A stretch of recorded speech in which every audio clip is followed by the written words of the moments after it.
The Sokoto State government and the opposition People's Democratic Party, which the immediate past governor of the state, Aminu Tambuwal, belongs to, has accused each other of fraud and wasteful spending. Now, the conflict began when the state government petitioned the State Commission of Inquiry, alleging that the administration of Mr. Tambuwal diverted 16.1 billion naira worth of shares through the state's investment company.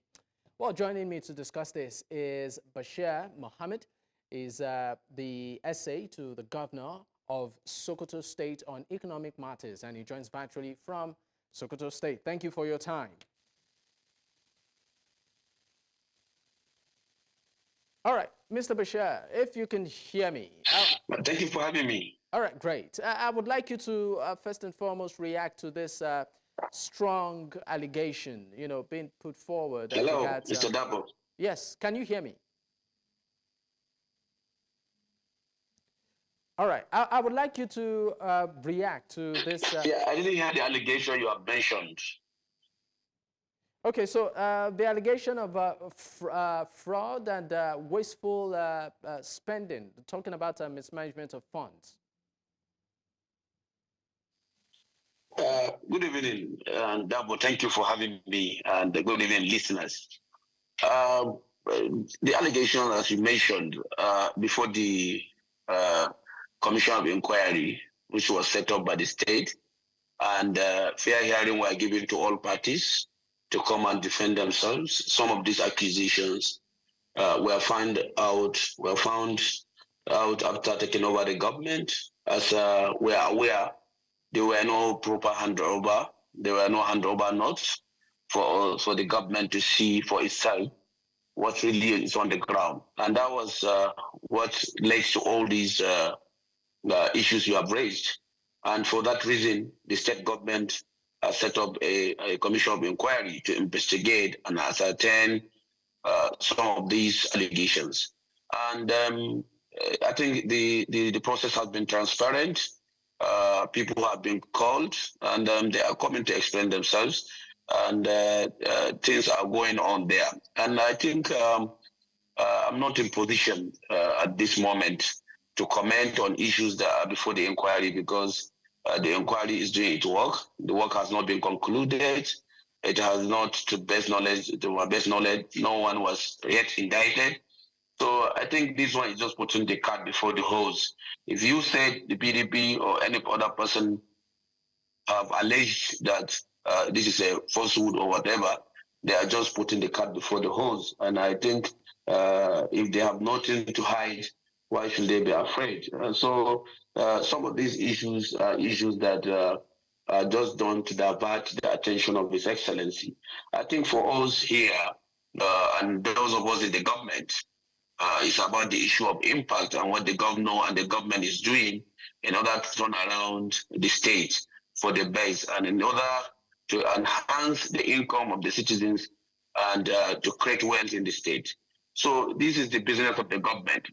As a serious government, we will not be talking about those kind of provocation from the opposition and some other people who are all out in a way to discredit the administration, and because during their own time they have not done what is being done. They are already afraid. You have seen that that process. The election was just conducted, and they're checking out, and they didn't participate, and all other issues. And you see the progress we're going around from local government to local government. You have seen the achievement of the government, and that is our business. Our business is to speak about the leadership we have today. Okay. The quality of leadership and what we are experiencing. I think some of those allegations are just being said in order to divert the attention of the administration, which will not allow.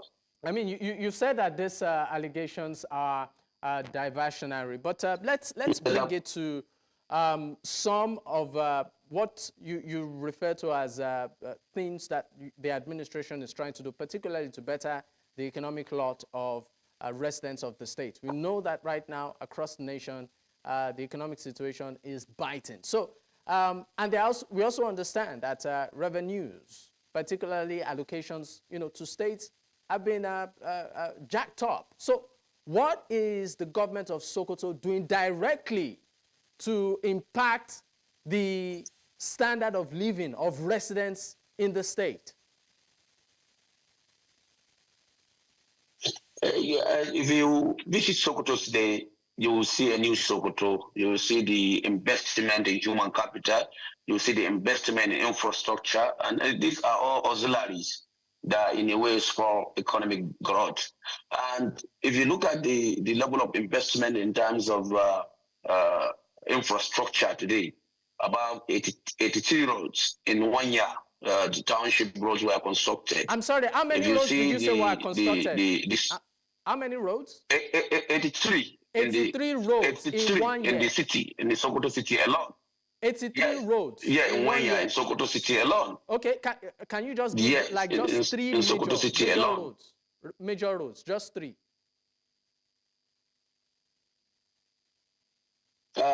One, we have roads that are in what we call Gaonama area. They are about in the Gaonama area. Also, we have like three. We have the one along the post office that leads to from post office to the Western bypass.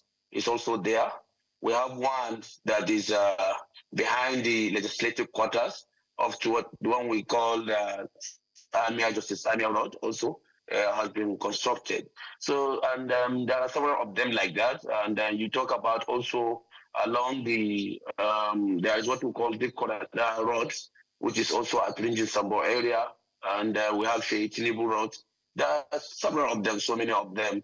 And at times, when you go to an area, you find out spout of roads. Like in the area of Ringin Sambo, you will find out 2, 3, 4 roads in that area.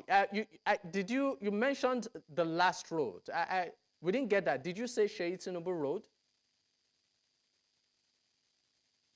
Yes, there's Sheitinibu Road. There's also the Korada Road at Ringin Sambo. All these are roads. Oh, okay. Yes. Okay. All right. Aside the roads, what else would you consider an achievement to so far? Now, in just 1 year, the governor, we have the governor came in with 9-point agenda. That 9-point agenda, and number one priority as far as the government is concerned is the security. The security situation in the northwestern states. In the first 100 days, the governor acquired 140 vehicles, for security operations in the state, and he was the first governor to acquire buffalo for the security agencies. And then also, we have seen also the setup of the community guard or community protection guard, which is also aimed at curtailing the situation, the security situation in the state. We also in 1 year found out that in the health sector, 83 about 843 nurses and midwives were employed in the health sector just in 1 year, and also. You find out that the whole time, as far as when we took over, it's like there wasn't anything like power or electricity to the entire public institutions, and including the government house. All these were restored, and then and you find out that now the system is functioning. Also, when we take over, there were no money for running of the government, what we call cash allocation. It's not been paid for for a number of months. It was not paid by the previous administration, and that was restored in the state, and that makes the state service functioning and also moving. So, Mr. Dapo, when we begin to talk about these successes and the plans ahead, I think we are too busy to respond to some of those diversionary efforts being made by the opposition. And another very critical issue is the issue of the plans we have for the state. The governor have gone around the entire local government. I think out of the 23, he went around himself to 22 of the local governments. And in every local government we go there, jobs, works, costs across healthcare, education, roads have been awarded. And as I speak to you today, if you go to Sokoto, not only the metropolis, the entire Sokoto state and its local government, you'll find out that work is being done everywhere contractors were mobilized. All right. No single contractor is owing any penny to the state government, and they are fully paid. They are fully mobilized, and work is ongoing. So this is what we want to talk about. What the governor is doing is not to mind ourselves about those people who were, as it said, no one kick at a dead dog. Well, you keep pushing aside these allegations, but I also think it's important that the government addresses it so that the good people of Sokoto are abreast of what is actually going on. So, I mean, it would be nice if, I mean, this issue is not just shoved aside, but addressed critically so that residents of Sokoto will know, okay, this exactly is the stand, or this is where our government stands on this matter. But let's leave that aside. Let's go to education right now. What is being done to, sort of ramp up education across young persons in Sokoto, particularly out-of-school children?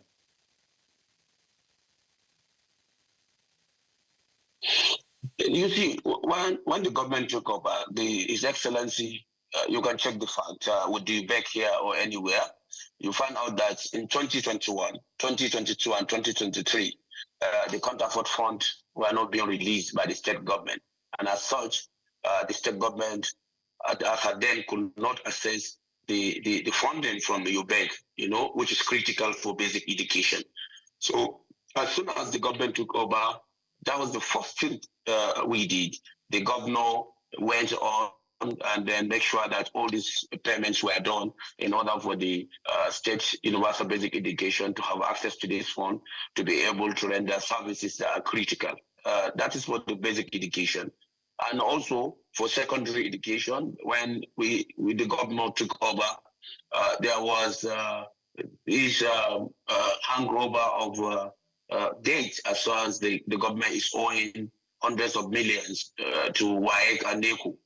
And this was the first set of things he cleared, that it needs to be cleared so that students can have their results so that they will be able to continue with their education. And that was done.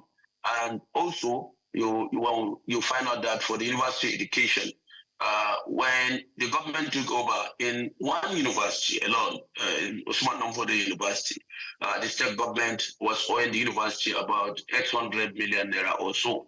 And as such, the students could not get registered. And a lot of them, given the economic situation of the country, could not continue with their education. The governor cleared those dates and then paid again for the student to continue to enroll. Okay. So this is just some highlights. We are not being critical, but this is just highlight of what is happening in the educational sector. Right. And then as I speak to you, we can take it sector by sector, and you realize what the government is doing in every sector. Okay, I mean, I would love to do that, but we need to go on a quick commercial break. When we return, we will definitely pick up. Do stay with us. A quick one. Let's talk about the small businesses in the state. We know that Sokoto is a commercial hub. Hello, Mr. Dapo. Can you hear me? Can you hear me? Yeah, I can hear you now. All right. Now, what is the state doing to help small businesses? In 30 seconds, that is. Help them stay afloat as a result of, the current economic situation in the country. In 30 seconds. Just last week, a lot of money were released under the what we call SOSMEDA, Sokoto Medium, Small and Medium Enterprise Organization. Money was spent to thousands of small businesses just to serve as a seed capital so that they will be able to do businesses. You said also how many businesses policy, benefited from that? The government you said 1,000 businesses benefited from it? Thousands. They are in thousands, not even 8,000. We are talking about thousands of, I think about 8,000 businesses we are talking about, small and medium businesses. And this is just the first page. It's not even the complete. We have started, and the advancement is on to support small businesses with seed capital so that they can be able to be on themselves. And also we are working seriously to see how we can support big businesses with a lot of policy support and also encouragement in terms of providing technical support. And that's what we have been doing. And there's no better way of supporting business than to have an environment that is very, very kind of peaceful and stable and a kind of economic policies that support the well-being of the people. Now, as I said, the government is working on the comprehensive program to assist the citizens of the state in terms of poverty alleviation and wealth creation. There's what we call Sokoto Agricultural Integrated Project, which presently my office is working on. This is a project that is intended in order to support the agricultural sector. It might interest you to know Sokoto is number one in the country as far as production of onions and garlic is concerned. And being number one, and Nigeria is number one in Africa, in West Africa, that means we are number one. So the government is looking into ways through which this kind of activity can be enhanced in order to create wealth and to alleviate poverty in the state. And the majority of these onions that are produced got spoiled at times. That's after farm losses. Got spoiled before getting to the market. And also not only that, some of them are transported informally and being exported to Ghana, Cote d'Ivoire, and other West African countries. And some of these things are not counted. So the government is seriously working with the farmers, with the dealers to ensure that there are free flow of these all right, activities. Mr. Bashir, And then they Mr. are Bashir, going I'm on sorry, without but we are really, really racing against time in 30 seconds. Is anything being done to sort of help drop the price of food items? Yeah, the government now, maybe you might, it's also interesting to know, have budgeted and have contracted out for the supply of rice alone, 14 billion naira worth of rice, which is subsidized at 50%. Now that's the rice has already been supplied. The supply is coming into the state now, and then modalities are being put in place on how every member of the society, every member, every citizen, every person living in Sokoto State can have access to this food, just to reduce the hardship. That's the aspect of it. I was also happy. I wanted, when you continue to insist on the issue of the allegations that were being made, also to make comments, because I do not want to make comments on that, because I know no one make comment on a government which was there in maybe place. Subsequently, because we need to go. Subsequently, when we have this interview, we'll bring up that case. But I'm just curious to ask, just like many other Nigerians, before we go, I'll go back to the issue of roads. You said one of the road projects is called Sheyi Tinubu Road. I believe that the Sheyi Tinubu is the son of the president, right? Why that name?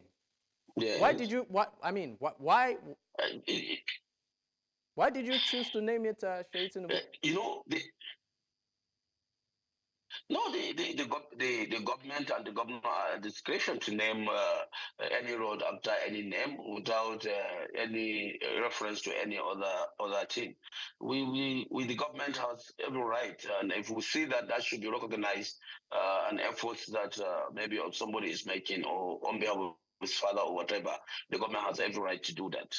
I think it's not something that we should make a story about. I think the government is at discretion to do that.